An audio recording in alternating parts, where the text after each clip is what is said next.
ఒకవైపు కరోనా, మరోవైపు కేంద్ర ప్రభుత్వ వివక్ష మధ్య కూడా ఎక్కడా అభివృద్ధి సంక్షేమాలలో తాము రాజీ పడలేదన్నారు హరీష్ రావు.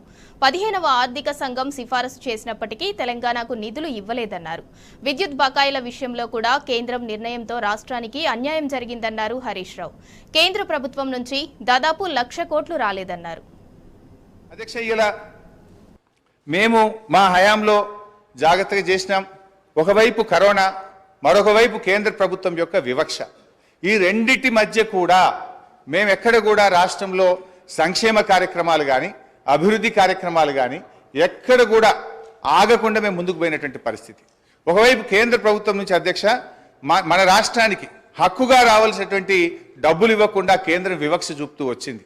మేము అసెంబ్లీలో ఇక్కడ పోరాడినాం, కేంద్రంలో మా ఎంపీలు పోరాడినారు. కానీ ఇదే కాంగ్రెస్ పార్టీ నాయకులు కానీ ఢిల్లీలో ఏ రోజు కూడా ఈ రాష్ట్రానికి రావాల్సిన హక్కుల గురించి నిధుల గురించి మాట్లాడినటువంటి పరిస్థితి లేదు అధ్యక్ష. ఈరోజు 1,00,000 కోట్ల రూపాయలు పైగా, ఉదాహరణకు అధ్యక్ష, ఈరోజు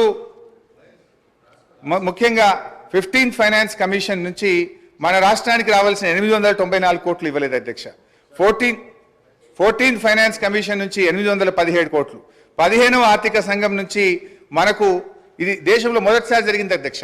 ఆర్థిక సంఘం ఎప్పుడైనా ఒక రిపోర్ట్ ఇస్తే దాన్ని తూచా తప్పకుండా గత ప్రభుత్వాలు అమలు చేస్తే, ప్రస్తుతం కేంద్రంలో అధికారంలో ఉన్నటువంటి మరి బీజేపీ ప్రభుత్వం 15th ఫైనాన్స్ కమిషన్ 5,374 కోట్ల రూపాయలు సెక్టర్ స్పెసిఫిక్ గా, స్టేట్ స్పెసిఫిక్ గా మన రాష్ట్రానికి ఇవ్వమంటే ఈ డబ్బు ఇవ్వకుండా ఈరోజు కేంద్ర ప్రభుత్వం మన రాష్ట్రానికి అన్యాయం చేసింది అధ్యక్ష. పన్నుల్లో నిజంగా 41% వాటా ఇస్తామని చెప్పారు. కానీ ఎక్కడ కూడా సెస్ల రూపంలో వాళ్ళు కలెక్ట్ చేసుకొని 41% వాటా నిజాయితీగా ఇవ్వకపోవడం వల్ల ఈ రాష్ట్రానికి 44,052 కోట్ల రూపాయలు తక్కువ వచ్చినాయి అధ్యక్ష. ఆంధ్రప్రదేశ్ నుంచి రావాల్సిన విద్యుత్ బకాయిల్లో కేంద్ర ప్రభుత్వం నిర్ణయం తీసుకోక 17,828 కోట్ల రూపాయలు తగ్గినాయి అధ్యక్ష. సిఎస్ఎస్ లో మనకు రావాల్సిన డబ్బు ఆంధ్రప్రదేశ్కి ఇచ్చి తిరిగి దాన్ని అడ్జస్ట్ చేయకపోవడం వల్ల 495 కోట్లు, వెనుకబడిన జిల్లాలకు ఇవ్వాల్సిన 1,800 కోట్ల రూపాయలు, నీతి ఆయోగ్ రికమెండ్ చేసినటువంటి మిషన్ కాకతీయ, మిషన్ భగీరథకి ఇవ్వాల్సిన 24,205 కోట్లు, వెరసి 1,00,000 కోట్లకు పైగా ఈ రాష్ట్రానికి రావాల్సినటువంటి డబ్బు ఇలా కేంద్ర ప్రభుత్వం నుంచి రాకపోవడం వల్ల కూడా ఆర్థికంగా మనకు ఇబ్బంది కలిగింది.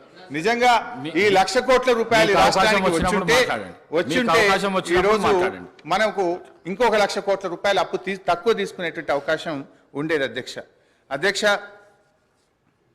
వీళ్ళే స్పష్టంగా రాసిండ్రు, ప్రభుత్వ హామీతో ఎస్పీవీ ద్వారా సేకరించి ఎస్పీవీలు చెల్లించే రుణాలు, అంటే స్పెషల్ పర్పస్ వెహికల్ ద్వారా సేకరించారు, వాళ్ళే రుణాలు చెల్లిస్తారు, రాష్ట్ర ప్రభుత్వ ఖజానా మీద భారం ఉండదు అని చెప్పి కూడా దాన్ని కూడా ఈరోజు రాష్ట్ర అప్పులుగా చూపించేటువంటి ప్రయత్నం.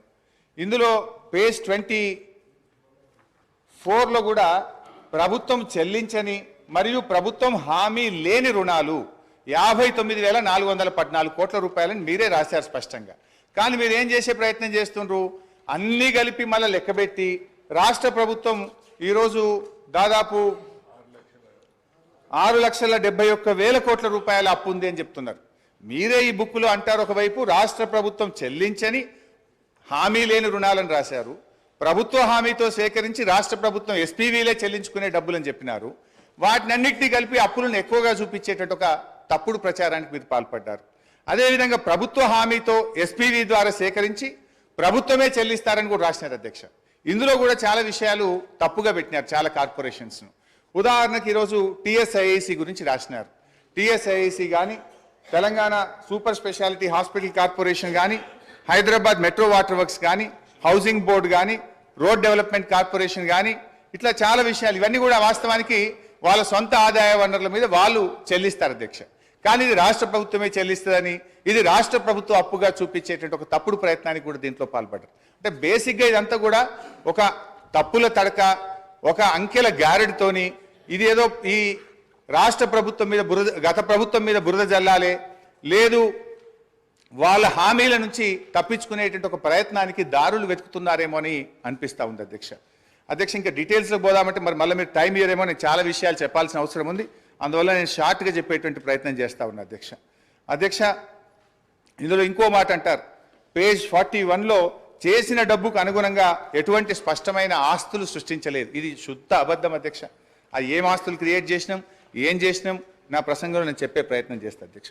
మొత్తంగా అధ్యక్ష, వాళ్ళు చేసిన ప్రయత్నం ఏంటంటే గత ప్రభుత్వాన్ని తప్పుబట్టాలని, గత ప్రభుత్వం మరి ఏదో చేయలేదనేటువంటి చూపించే ప్రయత్నానికి వాళ్ళు ఒక కుక్డప్ స్టోరీ తయారు చేసి కన్వీనియంట్గా కొన్ని విషయాలను మాత్రం పెట్టి, ఎక్కడైతే రాష్ట్రం అద్భుతమైన ప్రగతిని సాధించిందో, ఎక్కడైతే ఇవాళ డెట్ టు జిఎస్డిపి రేషియో చూపించాలి, ఎస్ఓఆర్ చూపించాలి, అదేవిధంగా క్యాపిటల్ ఎక్స్పెండిచర్ చూపించాలి, ఇవన్నీ కన్వీనియంట్గా తప్పించేటువంటి ప్రయత్నం చేసినారు అధ్యక్ష. ఈరోజు రాష్ట్ర ఆర్థిక పరిస్థితి పటిష్టంగా ఆరోగ్యకరంగా ఉందని అనేక రాజ్యాంగబద్ధ సంస్థలు నివేదికలు తేల్చి చెప్తా ఉంటే, ఈరోజు కాంగ్రెస్ ప్రభుత్వం మాత్రం ఆర్థిక పరిస్థితిపై అవాస్తవాలను ప్రచారం చేస్తూ ఉంది. తద్వారా రాష్ట్ర ప్రతిష్టను, పరపతిని, ప్రతిపత్తిని, భవిష్యత్ ప్రయోజనాలను దెబ్బతీస్తా ఉన్నారు అధ్యక్ష. అల్పమైన రాజకీయ ప్రయోజనాల కోసం చేసే ఈ పని తెలంగాణ రాష్ట్ర భవిష్యత్తుకు గొడ్డలి పెట్టుగా మారుతుందని గ్రహించాలని నేను విజ్ఞప్తి చేస్తా ఉన్నాను. ఆర్థికంగా పటిష్టంగా ఉన్న రాష్ట్రాన్ని దివాలా తీసిన రాష్ట్రంగా దుష్ప్రచారాన్ని చేస్తే దాని పర్యవసానాలు చాలా ప్రమాదకరంగా ఉంటాయి. ఇది కూర్చున్న కొమ్మను నరుక్కునేటువంటి అవివేకమైనటువంటి చర్య. ఈ వైఖరి ఇలాగే కొనసాగితే మార్కెట్లో తెలంగాణకు ఏర్పడ్డ విశ్వసనీయత దెబ్బతింటుంది, పెట్టుబడులు రాకుండా పోతాయి, రాష్ట్రాలకు ఎఫ్ఆర్బిఎం కింద ఇచ్చే 3% రుణాలకు వడ్డీ రేట్లు పెరుగుతాయి, మన తెలంగాణ రాష్ట్ర ప్రభుత్వ బాండ్లకు డిమాండ్ తగ్గుతుంది. దివాలా అనే ప్రభుత్వమే దిక్కుమాలిన ప్రచారం చేస్తే రాష్ట్రంలో జాతీయ అంతర్జాతీయ సంస్థలు పెట్టుబడులు పెడతాయా? దివాలా తీసిన రాష్ట్రం నీళ్ళు ఇవ్వగలుగుతుందా, కరెంట్ ఇవ్వగలుగుతుందా అనే అపోహలు, అనుమానాలు తలెత్తుతాయి. పర్యవసానంగా పెట్టుబడులు ఆగి ఉపాధి ఉద్యోగ అవకాశాలు దెబ్బతింటాయి. ఎన్నికల ప్రచారంలో ఇదే గోబల్స్ ప్రచారం చేశారు. సరే, ప్రతిపక్షంగా ఉన్నప్పుడు అధికారం కోసమో మా మీద బురద జల్లారని మేము అర్థం చేసుకుంటాం.